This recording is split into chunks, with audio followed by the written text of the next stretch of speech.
ಸ್ನೇಹಿತರೆ ನಮಸ್ಕಾರ. Big boss ಮನೆಯ ಆಟ ದಿನದಿಂದ ದಿನಕ್ಕೆ ರೋಚಕತೆಯನ್ನು ಹೆಚ್ಚಿಸಿಕೊಳ್ತಿದೆ, ಕಾವು ಕೂಡ ಹೆಚ್ಚಾಗ್ತಿದೆ. ಇದೇ ಸಂದರ್ಭದಲ್ಲಿ ಈ ಬಿಗ್ ಬಾಸ್ ಮನೆಯ ಸಿಬ್ಬಂದಿಗಳಿದಾರಲ್ಲ, ಇವರು ಕೆಲವು ಸಲ ಮಲಗಿ ಬಿಡ್ತಾರೋ ಅಥವಾ ಕಣ್ಣಿಗೆ ಬಟ್ಟೆ ಕಟ್ಕೊಂಡು ಕೂತಿರ್ತಾರೋ ಏನೋ ಗೊತ್ತಿಲ್ಲ. ಕೆಲವೊಂದು ದೃಶ್ಯಗಳನ್ನು, ಕೆಲವೊಂದು ಸನ್ನಿವೇಶಗಳನ್ನು ಎಲ್ಲೋ ಒಂದು ಕಡೆ ಗಮನಿಸದೆ ಮೈಮರೆತು ಕೂರುವಂಥದ್ದು ಸ್ಪಷ್ಟವಾಗಿ ಕಾಣಿಸ್ತಿದೆ. ಅದರಲ್ಲೂ ಕೂಡ ಪದೇ ಪದೇ ಪದೇ ಪದೇ ಮೋಸದ ಆಟವನ್ನು ಆಡುವಂಥ ಭವ್ಯ ಈಗ ಮತ್ತೆ ಒಂದು ರೀತಿಯಲ್ಲಿ ತನ್ನ ಕೀಚಕ ಬುದ್ಧಿಯನ್ನು ಪ್ರದರ್ಶನ ಮಾಡಿದ್ದಾರೆ. ಯಾವುದನ್ನು ಬಿಗ್ ಬಾಸ್ ಮನೆ ಒಳಗಡೆ ಮಾಡಬಾರ್ದೋ ಅದನ್ನು ಮಾಡಿದ್ದಾರೆ. ಪಾಪದ ಹನುಮಂತನ ಮೇಲೆ ಈ ರೀತಿ ಭವ್ಯ ತನ್ನ ದೌರ್ಜನ್ಯವನ್ನು ಎಸಗಿರೋದು ಎಷ್ಟು ಸರಿ ಎನ್ನುವಂಥ ಆಕ್ರೋಶ ಸೋಷಿಯಲ್ ಮೀಡಿಯಾದಲ್ಲಿ ಹೆಚ್ಚಾಗ್ತಿದೆ. ಅದರಲ್ಲೂ ಕೂಡ ಇದನ್ನು ಗಮನಿಸಿದಂಥ ಬಿಗ್ ಬಾಸ್ ಟೀಮ್ನವರು ಮತ್ತು ಬಿಗ್ ಬಾಸ್ ಯಾಕೆ ಇದನ್ನು ಪ್ರಶ್ನಿಸಿಲ್ಲ ಮತ್ತು ಭವ್ಯ ಮೇಲೆ ಯಾಕೆ ಕ್ರಮವನ್ನು ಕೈಗೊಂಡಿಲ್ಲ ಅನ್ನುವಂತಹ ಪ್ರಶ್ನೆಯನ್ನು ಕೇಳ್ತಾ ಇದ್ದಾರೆ. ಅದರಲ್ಲೂ ಕೂಡ ಈ ಸೇಡಿನ ಆಟ ಮತ್ತು ತನಗೆ ಇಷ್ಟ ಬಂದಂತೆ ತನಗೆ ಹೇಗೆ ಬೇಕೋ ಹಾಗೆ ಆಟವನ್ನು ಬದಲಾಯಿಸಿಕೊಳ್ಳುವಂಥ ಭವ್ಯ ಮೋಸದ ಆಟದ ಮೂಲಕವೇ ಈ ಹಂತಕ್ಕೆ ಬಂದವಳು ಅನ್ನೋದ್ರಲ್ಲಿ ಡೌಟ್ ಇಲ್ಲ.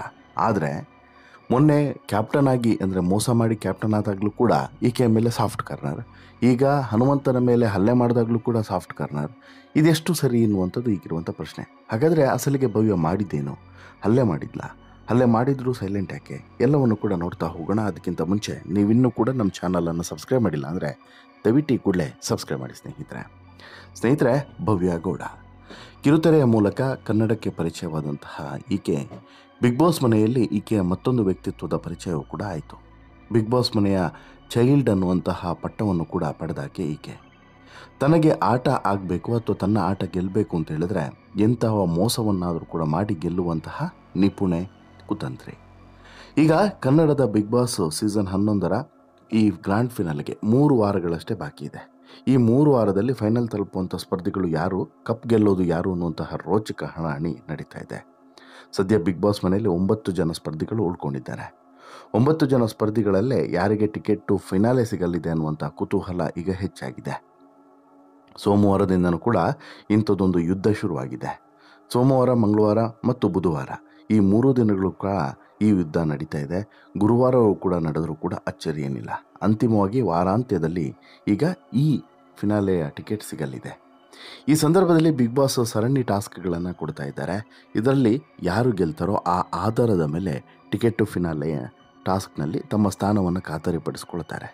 ಇನ್ನು ಕೆಲವರು ಪಾಲ್ಗೊಳ್ಳುವಂಥ ಅವಕಾಶವನ್ನೇ ಕಳೆದುಕೊಳ್ತಾರೆ. ಇಂಥದ್ದೊಂದು ಟ್ವಿಸ್ಟನ್ನು ಕೊಡಲಾಗಿದೆ. ಟಿಕೆಟ್ ಫಿನಾಲೆ ಟಾಸ್ಕ್ನಲ್ಲಿ ಬಿಗ್ ಬಾಸ್ ಮನೆಯಲ್ಲಿ ಹೊಡಿಬಡಿ ಆಟ ನಡೀತಾ ಇದೆ. ಕ್ಯಾಪ್ಟನ್ ರಜತ್ ಉಸ್ತುವಾರಿಯಲ್ಲೇ ಫಿನಾಲೆ ತಲುಪುವಂಥ ಟಾಸ್ಕ್ಗೆ ಜಿದ್ದಾಜಿದ್ದಿ ನಡೀತಾ ಇದ್ದು, ಉಸ್ತುವಾರಿಯಾದಂಥ ರಜತ್ ಕೂಡ ಸುಸ್ತೆದ್ದು ಹೋಗಿದ್ದಾನೆ. ಒಂದು ಹಂತದಲ್ಲಿ ರಜತ್ಗೆ ಏನು ಮಾಡಬೇಕು, ಏನು ಮಾಡಬಾರ್ದು ಅನ್ನೋದೇ ಅರ್ಥವಾಗದಂಥ ಹಂತಕ್ಕೆ ತಲುಪಿಬಿಟ್ಟಿದ್ದಾನೆ. ಈ ಫಿನಾಲೆ ಆಟದ ಮಧ್ಯೆ ಜಗಳ, ಕಿತ್ತಾಟ ಸಾಮಾನ್ಯವಾಗಿ ಹೋಗಿದೆ. ಆದರೆ ಮೋಸದಾಟವೂ ಕೂಡ ನಡೀತಿದೆ ಅನ್ನೋದು ಬಹುಶಃ ಇಲ್ಲಿ ಕೆಲವರಿಗೆ ಮಾತ್ರ ಗೊತ್ತಾಗ್ತಿದೆ. ಇದಕ್ಕೆ ವೀಕ್ಷಕರು ಈಗ ಕೆಂಗಣ್ಣನ್ನು ಬೀರ್ತಾ ಇದ್ದಾರೆ. ಅದರಲ್ಲೂ ಕೂಡ ಉಸ್ತುವಾರಿಯೇ ಇಲ್ಲಿ ಮೋಸದಾಟಕ್ಕೆ ಬೆಂಬಲವನ್ನು ಕೊಟ್ಟಿರುವಂಥದ್ದು. ಇನ್ನು ಬಿಗ್ ಬಾಸ್ನ ಟೀಮ್ ಮತ್ತು ಬಿಗ್ ಬಾಸ್ ನೋಡಿಯೂ ನೋಡದಂತೆ ಇರುವಂಥದ್ದು, ಕಣ್ಣಿಗೆ ಬಟ್ಟೆ ಕತ್ಕೊಂಡು ಕೂತಿರುವಂಥದ್ದು, ಇದರ ಬಗ್ಗೆಯೂ ಕೂಡ ಆಕ್ರೋಶ ವ್ಯಕ್ತವಾಗ್ತಿದೆ. ಅದರಲ್ಲೂ ಕೂಡ ಬಿಗ್ ಬಾಸ್ ಟಾಸ್ಕ್ನಲ್ಲಿ ಬಾಲ್ಗಳನ್ನು ಬುಟ್ಟಿಯಲ್ಲಿ ಹಿಡಿದು ಗೆಲ್ಲುವಂತಹ ಹೋರಾಟವನ್ನು ಮೊನ್ನೆ ಕೊಟ್ಟಿದ್ದರು. ಬುಟ್ಟಿಯಲ್ಲಿ ಅತಿ ಹೆಚ್ಚು ಬಾಲ್ಗಳನ್ನು ಹಿಡಿಯುವವರು ಸೇಫ್ ಆಗ್ತಾರೆ ಅನ್ನುವಂಥದ್ದು ಈ ಆಟದ ನಿಯಮ ಆಗಿತ್ತು. ಸೋಮವಾರ ನಡೆದಂಥ ಈ ಟಾಸ್ಕ್ನಲ್ಲಿ ಇಲ್ಲಿ ಪ್ರತಿಯೊಬ್ಬ ಸ್ಪರ್ಧಿಗಳು ಕೂಡ ಈ ಬಾಲ್ಗಳನ್ನು, ಹಳದಿ ಬಣ್ಣದ ಬಾಲ್ಗಳನ್ನು ಒಟ್ಟು ಮಾಡಿ ಅದನ್ನು ಕೌಂಟ್ ಮಾಡಬೇಕು. ನಂತರ ಯಾರು ಅತಿ ಹೆಚ್ಚು ಈ ಬಾಲ್ಗಳನ್ನು ಕೌಂಟ್ ಮಾಡಿದಾರೋ ಅವರು ಒಂದು ರೀತಿಯಲ್ಲಿ ಟಿಕೆಟನ್ನು ಪಡೆದುಬಿಟ್ಟು ಒಳಗಡೆ ಹೋಗಿ ಸೇಫ್ ಆಗ್ತಾರೆ. ಆನಂತರ ಒಂದು ಸೆಕೆಂಡ್ ಉಲ್ಟಾ, ಒಟ್ಟು 5 ರೌಂಡ್ಗಳಲ್ಲಿ ಈ ಸುತ್ತು ನಡೀತು. ಅಂತಿಮವಾಗಿ 3 ಜನ ಗೆಲ್ತಾರೆ. 3 ಜನರಿಗೂ ಕೂಡ ಈ ಮುಂದಿನ ಆಟದ ಅವಕಾಶ ಸಿಗ್ತಾ ಹೋಗುತ್ತೆ. ಉಳಿದವರೆಲ್ಲರೂ ಕೂಡ ಟಿಕೆಟ್ ಹೋಮ್ ಅನ್ನುವಂತಹ ಒಂದು ಹಣೆಪಟ್ಟಿಯನ್ನು ಅಂಟಿಸ್ಕೊಂಡು ನಾಮಿನೇಟ್ ಕೂಡ ಆಗ್ತಾರೆ. ಇದಕ್ಕೂ ಮುಂಚೆ ಈ ಟಾಸ್ಕ್ ನಡೆಯುವಂಥ ಸಂದರ್ಭದಲ್ಲಿ ಪರಸ್ಪರ ಒಬ್ಬರ ಬುಟ್ಟಿಯಲ್ಲಿದ್ದಂಥ ಬಾಲ್ಗಳನ್ನು ಇನ್ನೊಬ್ಬರು ಖಾಲಿ ಮಾಡಬೇಕು, ಆ ರೀತಿಯಾದಂಥ ಟಾಸ್ಕ್ ಇತ್ತು. ಈ ಸಂದರ್ಭದಲ್ಲಿ ಹನುಮಂತು ಏನು ಮಾಡ್ತಿದ್ದ, ಎಲ್ಲರ ಬುಟ್ಟಿಗಳನ್ನು ಕೂಡ ಖಾಲಿ ಮಾಡ್ತಾ ಇದ್ದ. ಯಾಕಂತ ಹೇಳಿದ್ರೆ ಹನುಮಂತು ಬುಟ್ಟಿಯನ್ನು ಯಾರು ಖಾಲಿ ಮಾಡ್ತಾರೋ ಇಮಿಡಿಯೇಟ್ಲಿ ಎಲ್ಲರ ಮೇಲೂ ಕೂಡ ಅಟ್ಯಾಕ್ ಮಾಡೋದಕ್ಕೆ ಶುರು ಮಾಡ್ತಿದ್ದ. ಹೇಗೆ ಸೇಫ್ ಮಾಡುವಂಥ ಪ್ರಯತ್ನವನ್ನು ಮಾಡಿದ್ರು ಕೂಡ ಆ ಬುಟ್ಟಿಗಳನ್ನು ಖಾಲಿ ಮಾಡುವಂಥ ಕೆಲಸವನ್ನು ಹನುಮಂತು ಮಾಡ್ತಾಯಿದ್ದ. ಇದೇ ರೀತಿ ಭವ್ಯ ಬಳಿಯೂ ಕೂಡ ಹೋಗ್ತಾರೆ ಹನುಮಂತು. ಈ ಸಂದರ್ಭದಲ್ಲಿ ಭವ್ಯ ಬುಟ್ಟಿ ಮೇಲೆ ಮಲ್ಕೊಂಡು ಅದನ್ನು ಸೇಫ್ ಮಾಡುವಂಥ ಯತ್ನವನ್ನು ಮಾಡ್ತಾಳೆ. ಬಟ್ ಹನುಮಂತು ಬಿಡೋದಿಲ್ಲ.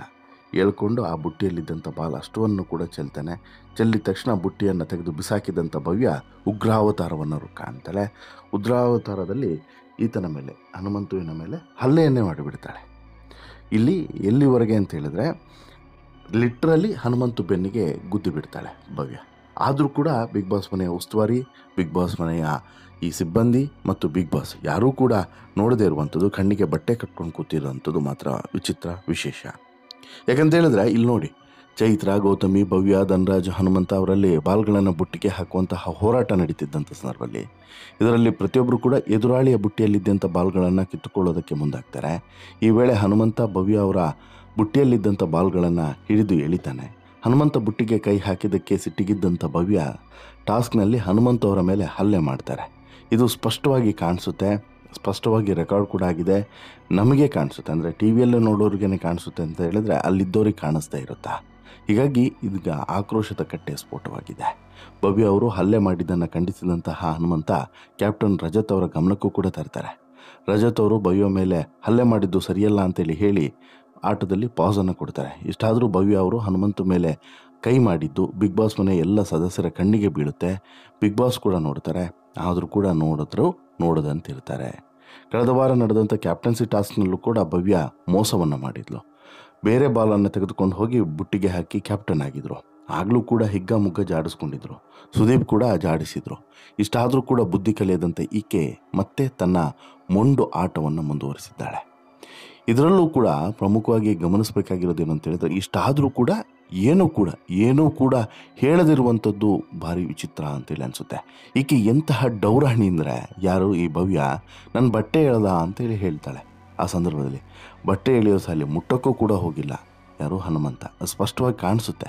ಹೀಗಾಗಿ ಸುಮ್ಮನೆ ಸುಳ್ಳು ಹೇಳಬೇಡ ಕಣಮ್ಮ, ಸುಳ್ಳೇ ನಿಮ್ಮನೆ ದೇವರು ಅನ್ನೋದು ನಮ್ಮೆಲ್ಲರಿಗೂ ಕೂಡ ಗೊತ್ತಿದೆ ಅಂತೇಳ್ಬಿಟ್ಟು ಸಾಕಷ್ಟು ಜನ ಆಕ್ರೋಶವನ್ನು ಹೊರಗಡೆ ಹಾಕ್ತಿದ್ದಾರೆ. ಇದ್ರ ಜೊತೆಗೆ ಮತ್ತೊಂದು ಅಂಶವನ್ನು ಕೂಡ ಗಮನಿಸಬೇಕು ಸ್ನೇಹಿತರೆ. ಈ ಭವ್ಯ ಇದ್ದಾಳಲ್ಲ, ಇದೇ ಟಾಸ್ಕ್ನಲ್ಲಿ ಹೊಟ್ಟೆ ನೋವು ಅಂತ ಹೇಳ್ಬಿಟ್ಟು ಎಲ್ಲೋ ಒಂದು ಕಡೆ ನಾಟಕವನ್ನು ಕೂಡ ಆಡಿದ್ಲು. ಹೊಟ್ಟೆ ನೋವು ಅಂತೇಳಿ ನಾಟಕವನ್ನು ಕೂಡ ಆಡಿದ್ಲು. ಅದೇ ಬಾಲ್ ಹೆರ್ಕುವಂಥ ಸಂದರ್ಭದಲ್ಲಿ ಹೊಟ್ಟೆ ನೋವು ಇರಲಿಲ್ಲ, ಮತ್ತೊಂದು ಇರಲಿಲ್ಲ, ಇನ್ನೊಂದು ಇರಲಿಲ್ಲ. ಅಂತಹ ಕಿಲಾಡಿ ಈಕೆ. ಆಟಕ್ಕೋಸ್ಕರ ಎಂತಹ ಸುಳ್ಳನ್ನಾದರೂ ಅಥವಾ ಎಂತಹ ನಾಟಕವನ್ನಾದರೂ ಆಡುವಂತಹ ಖತರ್ನಾಕ ಕಿಲಾಡಿ ಈಕೆ ಅನ್ನೋದು ಸ್ಪಷ್ಟವಾಗಿ ಕಾಣಿಸ್ತಿತ್ತು. ಇದನ್ನೇ ಗೌತಮಿ ಕೂಡ ಹೇಳ್ತಾರೆ, ಇವಾಗ ಹೊಟ್ಟೆ ನೋವು ಇಲ್ಲ ಕೆಲವರಿಗೆ ಅಂತೇಳಿ. ಬಟ್ ಈಕೆಯ ನಾಟಕ ಎಲ್ಲಿವರೆಗೆ ಮುಂದುವರೆದಿತ್ತು ನೀವೇ ಗಮನಿಸಿ. ಒಂದು ಹಂತದಲ್ಲಿ ಭವ್ಯ ನಾನು ಗೆಲ್ತೀನಿ, ಈ ಫೈನಲ್ ಟಿಕೆಟ್ ನನಗೇ ಸಿಗುತ್ತೆ ಅನ್ನುವಂತಹ ಕನಸನ್ನು ಕಾಣ್ತಾ ಇದ್ಲು. ಆದರೆ ಯಾವಾಗ ಹನುಮಂತ ಇಂಥದ್ದೊಂದು ಶಾಕನ್ನು ಕೊಟ್ಟನೋ ಆಗ ಎಲ್ಲವೂ ಕೂಡ ಉಲ್ಟಾ ಪಲ್ಟಾ ಆಗೋಯಿತು. ಅದೇ ಕಾರಣಕ್ಕೆ ಹನುಮಂತನ ಮೇಲೆ ಹಲ್ಲೆ ಮಾಡಿದ್ದಾಳೆ. ಹಲ್ಲೆ ಮಾಡಿದ್ದನ್ನು ಸಹಿಸಿಕೊಳ್ಳೋದಕ್ಕೆ ಸಾಧ್ಯವೇ ಇಲ್ಲ. ಆದರೆ ಬಿಗ್ ಬಾಸ್ ಟೀಮ್ನವರು ಬಿಗ್ ಬಾಸ್ ಸಹಿಸಿಕೊಂಡಿರೋದು ಮತ್ತು ಏನೂ ಕೂಡ ಹೇಳದೇ ಇರುವಂಥದ್ದು ಭಾರಿ ವಿಚಿತ್ರ ಮತ್ತು ವಿಶೇಷ ಅಂತಲೇ ಅನಿಸುತ್ತೆ. ಕಣ್ಣಿಗೆ ಬಟ್ಟೆ ಕಟ್ಕೊಂಡು ಕೂತಿದ್ದಾರೋ ಅಥವಾ ಇದು ಯಾವುದು ಕೂಡ ಇವರಿಗೆ ಕಾಣಿಸ್ತಿಲ್ವೋ, ಹನುಮಂತನಿಗೆ ಹಲ್ಲೆ ಮಾಡಿದ್ದು ದೊಡ್ಡ ವಿಚಾರ ಅಲ್ವೋ ಇವರಿಗೆ, ಹೀಗೆ ಸಾಕಷ್ಟು ಪ್ರಶ್ನೆಗಳು ಈಗಿರ್ತವೆ. ಫಿಸಿಕಲಿ ಅಟ್ಯಾಕ್ ಮಾಡುವಂಥದ್ದು ಬಿಗ್ ಬಾಸ್ನಲ್ಲಿ ಇಲ್ಲವೇ ಇಲ್ಲ. ಇಷ್ಟಾದರೂ ಕೂಡ ಅಟ್ಯಾಕ್ ಮಾಡಿದ್ದಾಳೆ. ಹಾಗಾದರೆ ಭವ್ಯಂಗೇನು ಕೂಡ ಶಿಕ್ಷೆನೇ ಇಲ್ವಾ? ಭವ್ಯ ಮಾಡಿದ್ದೆಲ್ಲದಕ್ಕೂ ಕೂಡ ಓಕೆ ಅಂತೇಳಿ ಹೇಳಿಬಿಡ್ಬೇಕಾ? ಇದೇ ಹನುಮಂತ ಮಾಡಿದ್ದಿದ್ರೆ ಅಥವಾ ಇನ್ಯಾರಾದರೂ ಮಾಡಿದ್ದಿದ್ರೆ ಹೀಗೆ ಸೈಲೆಂಟಾಗಿ ಇದ್ಬಿಡ್ತಿದ್ರ? ಇದು ನ್ಯಾಯನೇ ಅಲ್ಲ ಅನ್ನೋದು ಈಗ ವೀಕ್ಷಕರ ಅಭಿಪ್ರಾಯ. ನಿಮಗೂ ಕೂಡ ಹಾಗೆ ಅನ್ನಿಸ್ತಿದ್ಯಾ? ಇಲ್ಲಿ ಭವ್ಯ ಹನುಮಂತನ ಮೇಲೆ ಹಲ್ಲೆ ಮಾಡಿರುವಂಥದ್ದು ಅಕ್ಷಮ್ಯ ಅಪರಾಧ, ಇದಕ್ಕೆ ಶಿಕ್ಷೆ ಆಗಬೇಕು ಅಂತೇಳಿ ನೀವು ಕೂಡ ಒತ್ತಾಯ ಮಾಡ್ತೀರಾ? ದಯವಿಟ್ಟು ನಿಮ್ಮ ಅಭಿಪ್ರಾಯವನ್ನು ಕಮೆಂಟ್ ಮಾಡಿ ತಿಳಿಸಿ. ಜೊತೆಗೆ ಈ ಸ್ಟೋರಿ ಇಷ್ಟ ಆಯಿತು ಅಂತ ಹೇಳಿದ್ರೆ ಲೈಕ್ ಮಾಡಿ, ಶೇರ್ ಮಾಡಿ, ಚಾನಲ್ಗೆ ಸಬ್ಸ್ಕ್ರೈಬ್ ಆಗೋದನ್ನು ಮರಿಬೇಡಿ.